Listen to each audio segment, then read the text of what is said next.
На страха очите са големи. Имало едно време бабичка старица, внучка хубавица, кокошчица нослива и мишчица игрива. Живеели си те от добре по-добре. Бабата си имала големи ведра за вода, внучката по-малки, кокошчицата ведра като кратунки, а мишчицата като напръстник. Всеки ден, след като станали, първо отивали за вода. Бабата си наливала от герана, внучката от кладенчето, кокошчицата от локвата, а мишката от следата на копитцето на кончето, дето се събирала роса. След като си налели вода, тръгнали за дома. Водата на бабата правила шляп-пляс, на внучката пляс, на кокошката плис, на мишчицата цап.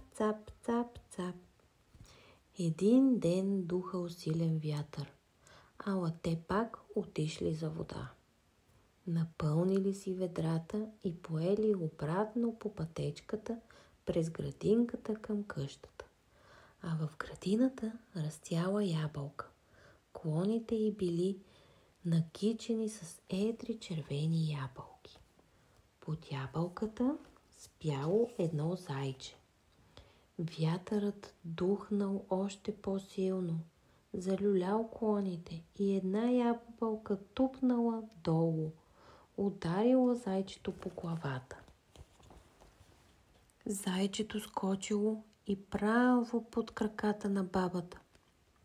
Оплашила се бабата, оплашила се внучката, че и кокошчицата, че и мишчицата. Захвърлили ведрата, зарязали ги на пътечката, хукнали вкъщи.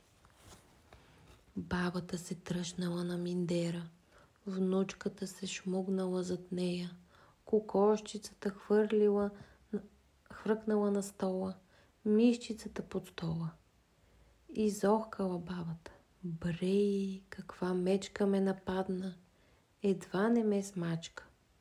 Внучката пищяла. Бабо, страшен вълк ни налетя. Кокошчицата коткодякала от стола.